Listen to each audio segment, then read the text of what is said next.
So, kind of, if you want to fill the background, let's just say of this bass 2 sound here. Basically, what you can do is you can set the input of this track Mm-hmm. to uh, be like bass 2, right? So the output of Mm-hmm. that bass 2 group will be the input of this track, kind of like a return or a send. And then what the trick here is you got to hit in, which means Right. input monitoring so that we will hear the input sound there, Mm-hmm. right? So we're basically just duplicating the output of bass 2 into, we'll call it bass verb for now. But what I'm going to do is I'm going to drop a reverb on it at 100%, Mm-hmm. right? We can hear this reverb. My reverb settings are a little bit different than the default, but a lot of the times people think like bigger size on a reverb means like bigger reverb, and that's not what it means at all. It actually, you're Mm-hmm. increasing the size of a room so the sound doesn't even get the opportunity to hit the wall that it's supposed to be reflecting off of.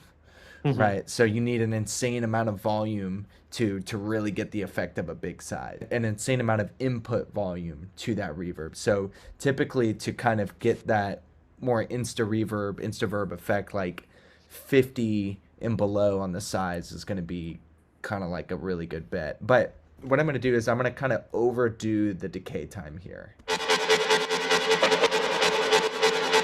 Right. So it's really messy, really Mm-hmm. long decay.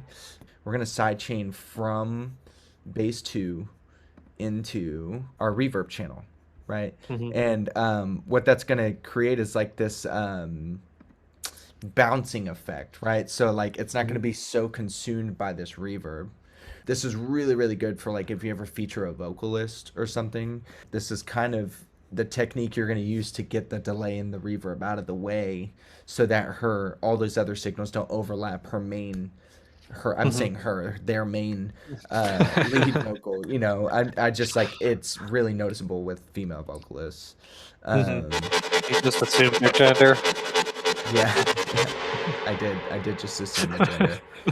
I would say like localize it, doing basically making your own send, kind of like we're doing here, or Mm-hmm. your own return track here, and that way like bass 2 is now like bass 2 group or whatever, right? And you Mm-hmm. know that reverb is paired in there, so if you want to do a hard reverb cut, you can just utility that channel. But yeah, so basically the sauce kind of comes from your release time, right? How much time it takes for that reverb or that compressor to let off that input signal. Mm-hmm. We can almost make it disappear, with a slow enough release time, or with the Mm-hmm. yeah, with the long enough release time, right? And then we now can control that reverb presence like a fader, right? Mm-hmm.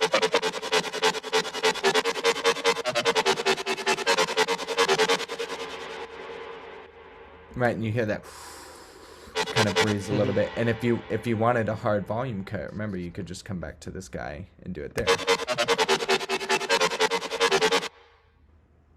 And you still have your tail of this guy over here.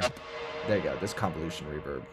Right, so here's no sound, or no reverb. Right, and here's with the reverb.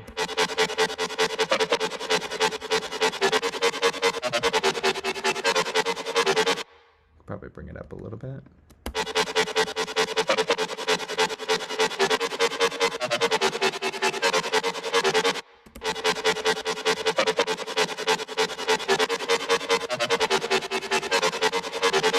But this all is really good. The way what you did here is really good too.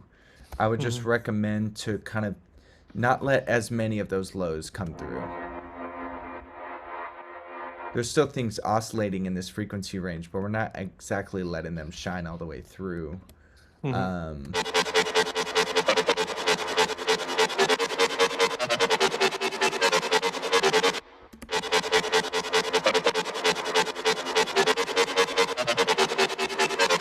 and it just beefs up the space. It doesn't actually beef up the sound, but like sometimes bringing the space closer to the presence of the sound gives the appearance of a sound being bigger.